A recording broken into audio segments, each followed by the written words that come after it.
มื้อเช้านี่นะว่าสิไปหาแม่ห้างลูกสองบ้านในเวียงพุ่นแหละแต่ว่าเพิ่นบ่อยู่เพราะว่าทั้งอะไรก็มีเครื่องของในผู้หลักผู้ใหญ่เพิ่นซื้อมาให้นะพี่น้องเนาะก็เลยเปลี่ยนเป็นมือใหม่FC เพิ่นก็สงสารเอามาหลายอยู่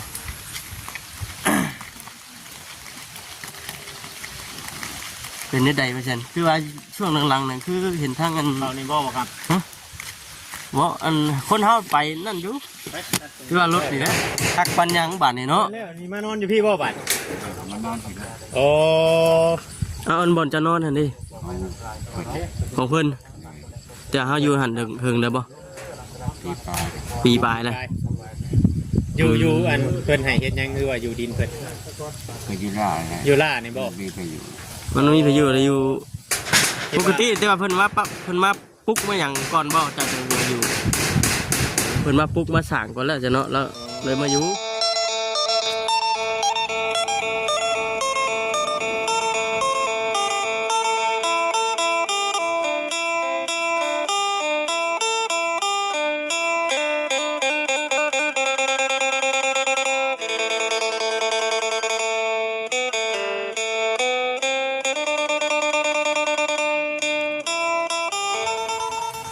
พี่น้องเลยเนาะตอนนี้ก็สิพากันไปเฮือนนั่นป้าออดเป็นเทเลขข้างเลขได้เลยพี่น้องเนาะทวิตว่าเมื่อเช้านี่นั่นว่าสิพากันไปหาฮะหมากยังหมากทุเรียนทุเรียนเห็นบ่ก็คือได้เฉยนะเห็นบ่ครับแม่นบ่หมากย่างโดนบ่ครับคล้ายๆคือกันหมากย่างหมากย่างโดนเนาะนี่พี่น้องเนาะย่างโดนกล้องสีสั้นเลยด้วยพี่น้องเลยมื้อเช้านี่นะว่าสิไปหาแม่ห้างลูกสองบ้านในเวียงพุ่นแหละแต่ว่าเพิ่นบ่อยู่เพราะว่าทั้งอะไรก็มีเครื่องของในผู้หลักผู้ใหญ่เพิ่นซื้อมาให้นะพี่น้องเนาะก็เลยเปลี่ยนเป็นมือใหม่FC เพิ่นก็สงสารเอามาหลายอยู่เอาก่อนอื่นก็ทักทายสบายดีเด้อพี่น้องเด้อเนาะตอนนี้กำลังขี่ไปเพื่อนนั่นป้าออดเพิ่นเขาเวียงเจ้าเคยมาปะฮะเคยว่าเคยมาเชื่อได้เวียงกันฝนตกพี่น้องไงตอนนี้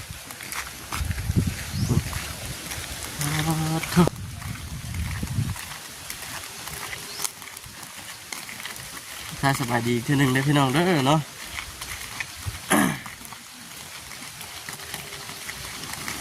เป็นได้ใดเปอร์เซ็นต์คือว่าช่วงหลังๆนั่นคือเห็นทางอันเราในบ่อครับว่าอันคนเฮาไปนั่นอยู่คือว่ารถนี่แหละคอยรู้จักไปได้อยู่นี่ช่วงหลังๆเนี่ยเห็นทั้งมาแสนเพิ่นแล้วก็ทีมงานละช่องเพิ่นเฮ็ดเพื่อนเฮ็ดยังให้เพิ่นนี่แหละพี่น้องเนาะพอแห้งนี้บัดจิตนั่นทำมาจิตเพิ่นสิบ่จักทางไปบัดเนาะนี่ทางแถวนี้จ้ะคุณทางรถมาแสนเพิ่น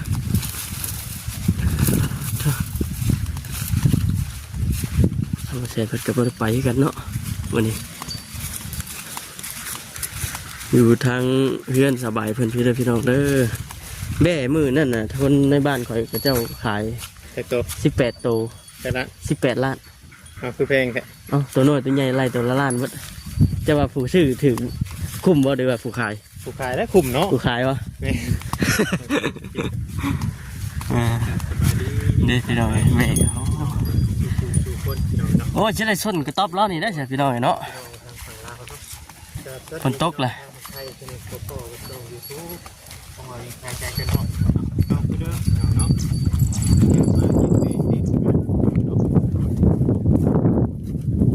เป็นเธอแรกพี่น้องเนาะเธอแรกครั้งแรกเลยทางรถนี่ละทางรถไปนี่เนี่ยเป็นแต่ว่าเขาอย่างรัดมันเป็นหน่อยเนาะเจ้ากำลังมุ่งหลังคาจักเฉียงยันมุ่งหลังคาอยู่เบิ่งเสียงบึ้มอยู่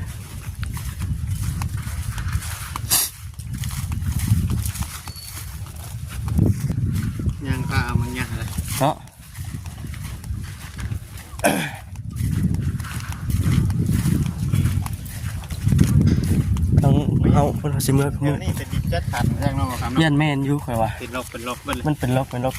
ป็นหัวกับเจ้าผังไว้แดนไผแดนลาวแล้วเนาะ ไปเบิ่งพี่น้องเนาะ แม่ กำลัง จะมุงหลังคาเลยข่อยว่าเนาะ ข้ามพี่น้องเนาะคนกระลงมีดคนฟอย คนปล่อย เคยมาจ้าเกือบพี่น้อง เจ้าก็บ่เคยมาบ่ บ่ แต่แรกคือกันจ้ะ เนี่ยจะได้คลิปทีมงาน แม่น เขาช่วงนี้เขาเพียงเองกับปืนอดีตพี่น้องเนาะไปหาถ่ายคลิปหมู่ ช่วงนี้มันแห้งวิวมันแห้งตกตามเทิมติ แม่นมาน้ำหมูกะ มื้นพี่น้อง มี เอ้ย คนเบิ่งแต่ก็เลยบ่ได้ไปน้ำกัด แม่น คนที่ว่าเวียงบ่ได้ไปน้ำหมู แม่ บ่ได้ไปน้ำทีมงานนะพี่น้อง ลุย ไม่น่าไปกับมีคนเบิ่ง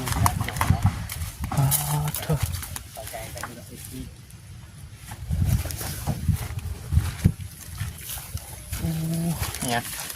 น้ หากินบอก ำแม่ ติดทางหัวหน้าเซนไป อ๋อ ยังว่าแซนจะมาเฮ็ดเพื่อนอยู่นี่อีกบ่อนพอคือมีอันพากระจาดเป็นยังคือ เก มี ม มา มากินดีแล้ว แกมากินนี่ เก บ่ มให้เพิ่นใส่ อ๋อสบายดีเด้อ กินน้ำ เพื่อน กิน ไม่ น้ำ ใส่ตัวนี้น่ะ อันนี้เงินปลาออด อ๋อคุณได้ใส่ ว่าว่าจ้ะ ฮะขอยยังบ่เคยเข้ามาคือ หาทางรถเข้ามาก็บ่เห็นได้ดิ แม นะ นนั่นว่าเพื่อนแล้วมันเป็นเพื่อน อ๋อทางนี่มานี่เลยลงไปซื้ออยู่ไห้เราอยู่หันบ่ มาช่วยแล้ว เราซื้อเองบ่ เป็นที่เราเองแต่ว่านี่เนี่ยเป็นเพื่อนให้ ใกล้สิได้แล้วบ่มุงหลังคาบ่เด่น มูลค่ามันเชื่อๆกันสิ ไปพี่น้องเลยเนาะ พ่อมไม่เอา เดี๋ยวไรแล้วกำลังจมหาขาป้อม ทำป้อมนี่ เดี๋ยวเพิ่นได้ อยู่ไทยเป็นว่าเนี่ยมาอย่างทำป้อม จังว่าเลิกก่อนเลยถ้าจะมาขาดป้อมมันก็ตัว มะขามป้อม ที่กันปะ มะขามป้อม เห็นบ่ เยอะเลยกินข้าวเที่ยงแล้ววะ ทำไงมันให้กินดูมากับใครนะมาคิดบ่ฮัลโหลท่านเขาไว้พี่ขอเขาต้องปิด เป็นเยอะอย่างบัตรเป็นยังมันก็มันจะ เทพนี่น้องมาทำป้อม มันผัดเนาะ มันผ่านเลยแซ่บอยู่ เป็นน้ำบุญแน่นหวานเนาะ แม่มากินได้แบบแซ่บเที่ยวกินมะขามมากินได้แบบที่เจ้า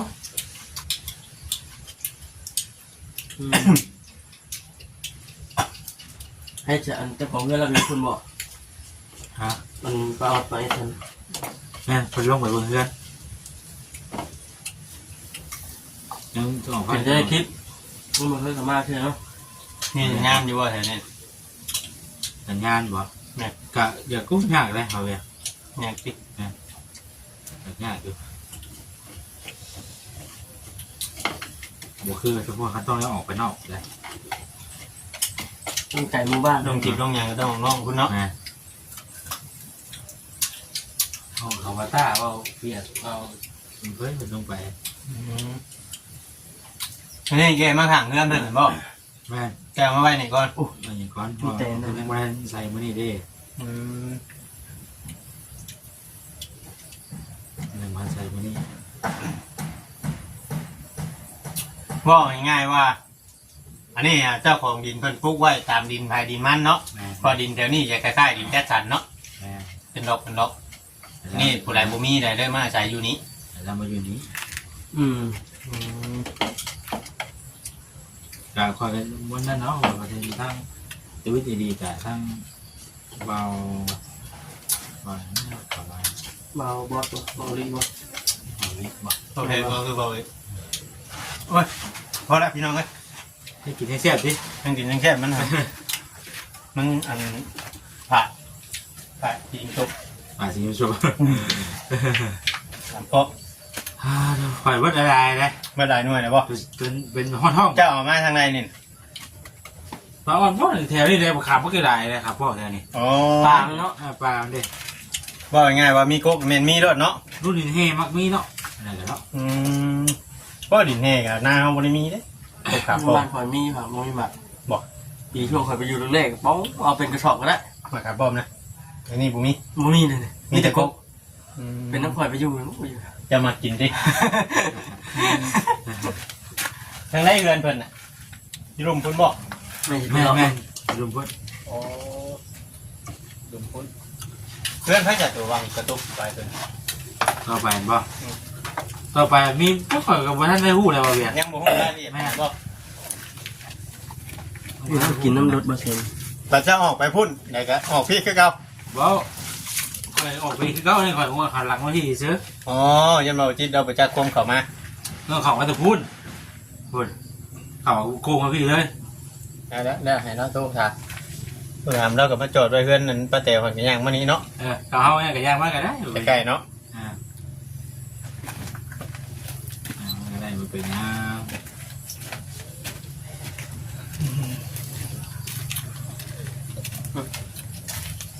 ยังบ่กินเนาะหากันกิน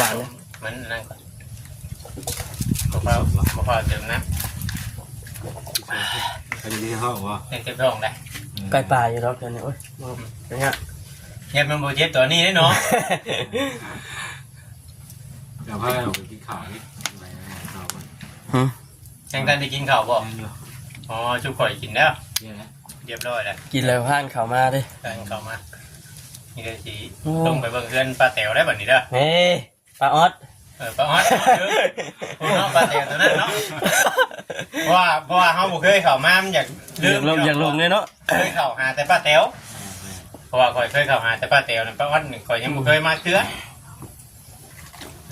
เล็กเนาะ แม่นสั่งได้ไปเลยอย่าลงๆดื่มๆแน่ แม่นนั่นแหละ ปกติเข้ามาหาชาวใบนี่สิเอิ้นแต่ ปลาแต๋วติ ป้าเต๋อมานี่น่ะมาป้าออดมา น้ำเยอะลงเลยกันแล้วนี่ก็เอาเครื่องลงอย่างแล้วแล้วก็มากินศพเนี่ย เตียงนี่ก็มามื้อนี้บ่ตัวนี้ก็ บ้านนี่ บ้านนี่บ่ มาแต่ว่า มีโชว์งานอะไรขอเห็นในคลิปนะนี่ มื้อนี้น่ะเอาไม้หั่นมาแล้วพากระจับ ปากตาก็ไม้สังกะสี3อย่าง4อย่าง ลุยอีกมื้อนี้มื้ออื่นแม่นอยากเห็นบอลแล้วเนาะ มันถ่าสังกะสีแล้วมาเสียได้ซื้อ ที่นั่นมันก็ขนาดกันแล้วอยากแล้วงัวแล้ว สร้างชุ่มเฮ็ดเรือนสบายนี่บ่ แม่นเอาไว้นั่นก็แล้วถ่ายสังกะสีถ้ามันเท่ากับอะไรของว่านี่เกนั่นมาทำหลายอย่างมายุ่ง อีกบ่ดนนะเนาะว่าได้ก็ได้อีกบ่เฮิงพี่น้องเลยอีกจักหน่อยก็แม่นแล้วได้ขึ้นไปอยู่ไปชดแล้วก็ฝนแห้งตกลงมาเรื่อย ควรเนี่ยแต่มันโต๊ะอยู่เลย ๆทางเขาเมื่อใช่ไหม โต๊ะอยู่เลย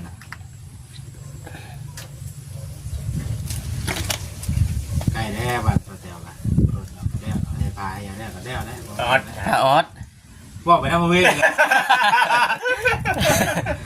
เดี๋ยวเอาแต่ก่อนผู้เดียวเนาะก็อยู่กับก่อยพาเว้าแล้วมันอยากเว้านะ โอ้ยได้โอ้ยดีเด้อ มีแต่สิลงไปเบิ่งเพื่อนเพิ่นก่อนเด้อ โดย โดยอ่ะเด้โดย ไปดี ต้องไปรอเบิ่ง แม่นั่นแหละบ่เวียงเลยของแท้เลยแล้วตัวนั้นอ๋อโธ่เครื่องปลูกของพังแล้วก็บ่แม่นง่ายเลยพี่น้องเนาะสมปิมีเพื่อนนกกันแก่ใช่บ่จักกันนี่น้อยๆแนวนี่แม่นบ่จักนี่ มากยังบ่ครับ ฮะมากอันนี้บ่ เจ็บหล่นลง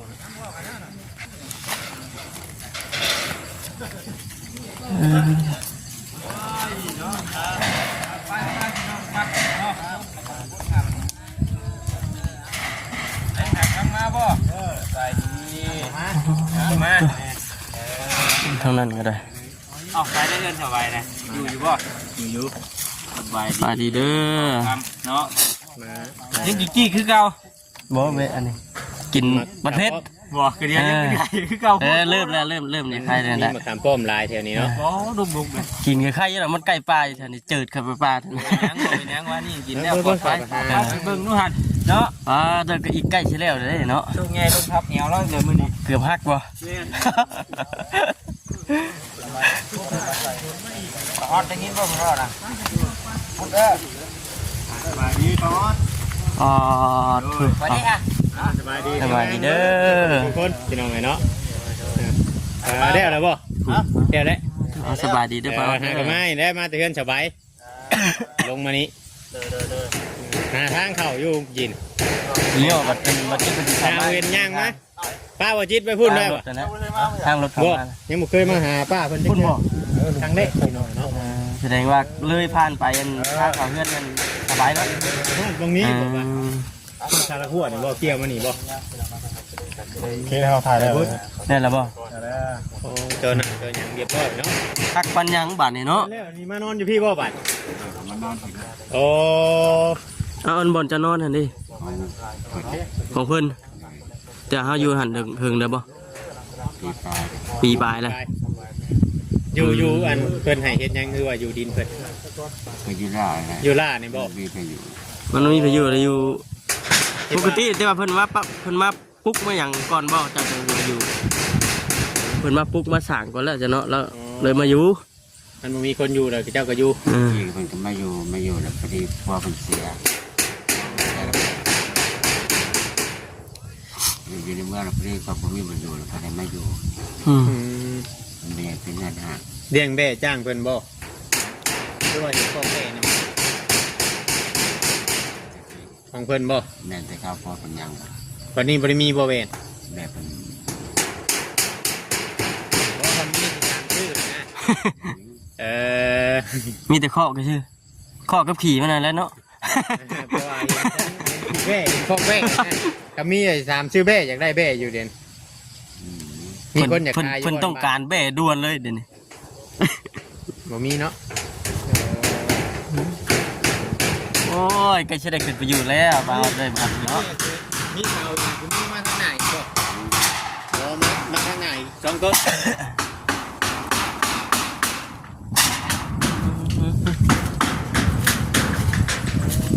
มุงครั้งแรกพี่น้องเนาะ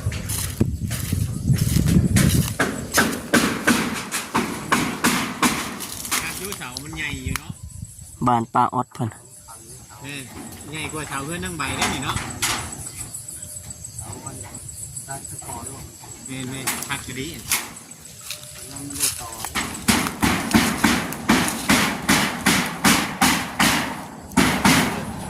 สองคนนี่บ่ช่างนะสองคน เดี๋ยวมันบ่แดดปานใดเนาะเฮ็ดช่วงบดๆสิมันบ่เมื่อยปานใด ถ้าได้มือคนมาทางหน้าเห็นทันพอได้ขึ้นนั่งได้นี่ พอได้ชนนี่นะติ เนาะ พอดีพองามพี่น้องคือเราเนาะบ่ชูงบ่ต่ำพอดีเอาเจาะ ตัวดีเลยเนาะ พอดีเอาเจาะสังกะสีนี่กล้าว่า4 โมงแล้วบ่นะ ที่นอนก็แล้วนะ จะหน่อยก็แล้วเลยติไล่มานี่ก็ได้หัวเนาะมันยังฮะ ข้างหน้ากันเนี่ย ก็เอาชาเม็ดอีก เอ้เสาสองต้นนะเนาะเสาสองต้น ป้าออดถือเลขในวันที่1บ่นี่โชคใหญ่ล้นทับคือก็เจ้าว่าดีเลยอันนี่เนาะโอ้ยคักอันนี้สาวเก่าเจ้าบ่นี่นะอ๋อ ตะกี้เจ้ามันได้มาปลุกกระต๊อบอยู่นี่บ่มา เจ้าเอาว่าขออนุญาตนั่นเป็นดินเป็นดอนนี่ได้ฮะของเจ้าเองบ่ ข่อย หาเงินซื้อเอา โดย โอ้ ชื่อหลายปีหรือว่าชื่อดินอยู่ 30 ปี อ๋อ เท่าไรชื่อดิน ในราคาเท่าไหร่ หมื่นปลายไปหมื่นปลาย ประมาณ10,000ปลาย ปั้นเพิ่นก็ปั้นนะพี่ โอ้ เอ คือ อ ปัจจุบันนี่บ่ได้เลยเนาะ โอ้ยไปงานยาอยู่เมืองบันแพง อ๋อยาเส้นบ่ยาเส้นแพงอ๋อ แต่ตัดสินใจมากับหาพันดินในเปิดกันอย่างนั้นมันหมดอย่างนั้นก็ค่อยได้เป็นดิน มันก็โอเคแล้วเนาะมีดินเป็นของตัวเองเลย ยันเงินเบิดนะชื่อดินไว้มันก็ยัง เงินอยู่ในทงมันก็ที่ร่างกายแบบนี้มันม่วนเลย มันม่วนแล้วดิ บ่น้อยครับ พอผู้เดียวหนึ่งบ่ได้น้อย บ่น้อย เท่าไรคูณเท่าไรอันนี้นะ 4 เมตร 3 คูณ 4 3 คูณ 4 มาทางไหนยังไม่ก็จะบอก 3 เมตรจิกก็ออกมาอีก3 เมตรก็โอ้ย3 จิต3ชิอยู่บ้าน ดอกพี่ทางหน้านี่แม่นเอาเตียงเข้าไปไว้เนาะใช่ทรงเดียวก็เพื่อนบ่ชิงที่ซ้ำกันกับ แม่นถ่ายเคียงกันนี่แหละ ซูชิกันเนาะกับเพื่อนบ่ชิง ซูชิ ซ้ำกัน ซูชิ แต่ว่าแตกต่างเขาว่าเป็นดูซิ่งกับสังกะสีนี่ แม่ เป็นเพื่อนเนี่ยแบบเดียวกัน แล้วฉันก็ดีใจเลยเนาะดีใจแห้งบ่จำเนี่ย ใหญ่เลยนี่บริการไม่ได้ บ่ได้นอนกับบ่ได้พันบ่ได้อย่างจังนี้ขาดคนสิได้เฮือนได้ชาติเนาะนอนกับแบบบ่ได้พันบ่ได้อย่าง เป็นไม่เติบเก่า โอ้ ไม่กระต๊อบเก่าแล้วน้ำไม่เกี่ยวเห็ดตะกี้ว่าสิมาอยู่ในวัดทะเล แบบจะอยู่ผู้เดียวบ่ อยู่เดียว บ่ได้มีน้องบ่ได้มีนุ่งบ่ได้มีหลานเฮ็ดหยังแต่ละมื้อใช่ อยู่เป็นวันนี่บ่ได้เขารับรองจ้า ส่วนมากเนี่ยเจ้าไปเฮ็ดเวียกหยังส่วนมากเนี่ยเจ้าไปเฮ็ดเวียกหยัง รับจ้า รับจ้างทั่วไป ยามดำนาเนียเกี่ยวเขา อ๋อสองช่วงนี้ดำให้ดำนาเกี่ยวเข่าอีกจะหน่อยก็หอยบุกเป็นบุกอีกแล้วเนี่ย ยังกับเขาปลาหาไม้ไม่กิน ขายเนาะ สลายก็มีจะกิน มีแต่กิน สบายทอง ไผ่ สบายสบายบุกมาพี่อีกเลย สบายบุกบ้านป้าออด ป้าออดแล้ว บุกขอเงิน พอจะเงินได้ เนาะบ่ตาคุณจริงนะพี่น้องพ่อผู้ใดแล้วก็นั่นเดี๋ยวได้นะมันป้าเถอะไปแต่ว่ามันลมแห้งไปเลยเนาะแต่ลมแห้งนี่มันสิมุงยากได้นี่